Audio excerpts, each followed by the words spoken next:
سمعتوا عن النظام الغذائي اللي مش بس ساعد ناس كتير جدا إنها تخس وتخس بشكل صحي، ده كمان حسن عندهم هضم وقلل الالتهابات ونظم لهم السكر في الدم. النظام ده هو نظام الصيام المتقطع، النظام اللي بقى ترند واتشهر جدا في السنين الأخيرة. ومش علشان هو موضة وخلاص، ده علشان هو فعلا نظام فعال جدا بس لو اتعمل بطريقة صح. الصيام المتقطع مش دايت بالمعنى التقليدي، هو أسلوب حياة متكامل.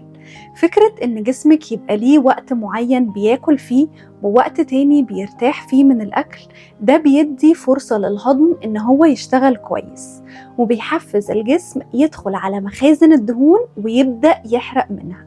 بس خليني أقول لكم حاجة مهمة جدا، رغم كل الفوائد دي في بنات كتير جدا مش بيخسوا مع الصيام المتقطع ومش بيشوفوا أي فرق منه، وبيفتكروا إن النظام مش نافع معاهم.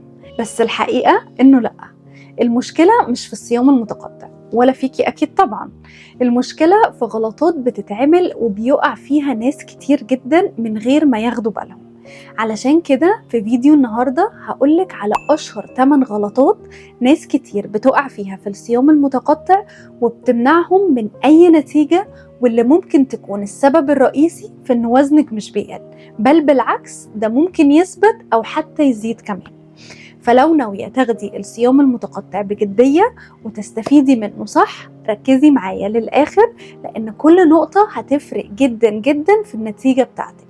ولو عرفتي تتجنبي الغلطات دي، أوعدك إن النتيجة بتاع الصيام المتقطع هتبهرك.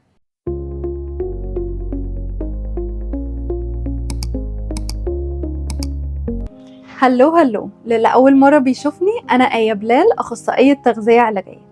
لو انتي من الناس اللي بدأوا صيام متقطع ولسه مش شايفة أي نتيجة منه، أو حتى حاسة إنك ثابتة في الوزن ومفيش تغيير خالص، فالفيديو ده أنا عاملاه مخصوص علشانك.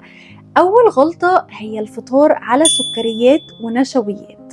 أول وجبة بعد الصيام المتقطع ليها تأثير كبير جدا على الأنسولين ومستوى الطاقة في الجسم. ناس كتير بيكسروا صيامهم بحاجة سريعة زي قطعة كيكة، كوباية عصير، عيش أبيض، أو حتى فواكه مسكرة، ودي أكبر غلطة انتي ممكن تعمليها. ليه بقى؟ لأن أول حاجة بتدخل جسمك بعد الصيام لازم تكون حاجة بتثبت السكر في الدم مش بترفعه فجأة. لما تبدأي الوجبة بكاربس أو بسكريات، الأنسولين بيطلع جامد جدا وبعدها بينزل فجأة، ده هيحسسك بجوع وتعب وأوقات كمان دوخة. الصح إيه؟ الصح إنك تفطري على بروتين زي بيض أو جبنة قريش، ومعاهم شوية خضار زي الخيار والخس والجرجير. ده هيخلي السكر في دمك ثابت وهيخليكي شبعانة لفترة طويلة من غير ما تحسي بتعب أو إنك عايزة تاكلي طول الوقت. وتاني غلطة إنك بتتجاهلي إشارات جسمك. واحدة من أهم الحاجات اللي لازم ناخد بالنا منها أثناء الصيام المتقطع هي إشارات الجسم. يعني إيه؟ يعني ساعات جسمك بيقولك إنه محتاج أكل، بيجيلك دوخة، رعشة، صداع، زغللة في العين، بس انتي بتقولي لأ أنا لسه ما خلصتش ال16 ساعة، أنا هستحمل. وده غلط كبير جدا. الصيام المفيد لازم يكون مرن، والجسم أذكى من أي نظام. لو حسيتي إن جسمك تعبان افطري عادي، مفيش أي مشكلة. لو البيريود قربت وحسيتي بإجهاد، قللي ساعات الصيام بتاعتك. لو عملتي رياضة قوية زودي وجبتك شوية. الجسم مش كتاب قوانين، هو بيتغير كل يوم وبيتكيف مع الحاجات اللي انت بتعمليها، والمفروض ان انت تسمعيه مش تطنشي.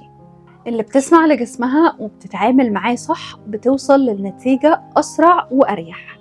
والغلطة الثالثة هو نظام الوجبة الواحدة اللي هو الأوماد. ناس كتير أول ما بتسمع عن الصيام المتقطع بتفتكر إن كل ما تزود عدد ساعات الصيام كل ما النتيجة هتبقى أسرع، فتلاقيها قررت تعمل نظام الأوماد اللي هو وجبة واحدة في اليوم مع الصيام المتقطع. بس المشكلة إن الجسم مش بيشتغل كده. الصيام المفيد هو اللي احنا بنعمله بذكاء مش بالعند. لما تصومي كل يوم 23 ساعة وتاكلي وجبة واحدة بس في اليوم، جسمك بيبدأ يدخل في حالة مجاعة وبيقلل الحرق بتاعك جدا، وبيحاول يحتفظ بالدهون على قد ما يقدر. ده غير ان اغلب البنات بيعملوا ده من غير ما يزودوا الكالوريز بتاعتهم في الوجبة اللي هم بياكلوها، ولا بيهتموا حتى بالتنوع الغذائي في الوجبة دي. فتلاقي ان انتي بتاكلي وجبة واحدة بس صغيرة وخلاص كده اليوم خلص، وده بيسبب لك ارهاق، وممكن كمان يعمل تساقط في الشعر وضعف ومشاكل هرمونية. الصح ان انتي تبدأي ب16 ساعة صيام و8 ساعات اكل، وبعد كده تلعبي على ايام معينة في الاسبوع تعملي فيها 20 ساعة صيام و4 ساعات اكل، او حتى ممكن تعملي يومين في الاسبوع اوماد لو انتي جسمك استجاب وخدتي على الصيام المتقطع فترة. بس بلاش تبدأي بصيام متقطع مع وجبة واحدة بس في اليوم، ده هيدخل جسمك في حالة من الايرور. لكن كل يوم وجبة واحدة لأ، جسمك مش روبوت، جسمك محتاج تغذية وتوازن. والغلطة الرابعة انك مش بتشربي مية كفاية، ودي من اكتر الحاجات اللي البنات بتستهين بيها. انتي ممكن تصومي اليوم كله وما تشربيش غير كوبايتين مية بس، وطبعا ده بيبوظ كل حاجة. المية مش بس بترطب الجسم، دي كمان مهمة جدا جدا للحرق. الجسم وهو بيحرق الدهون محتاج مية علشان يطرد نواتج الحرق دي. غير كده الجفاف بيخلي الجسم يحس ان هو جعان، وهو في الحقيقة مش جعان ولا حاجة خالص، وده بيخليكي تاكلي اكتر وانتي محتاجة تشربي بس.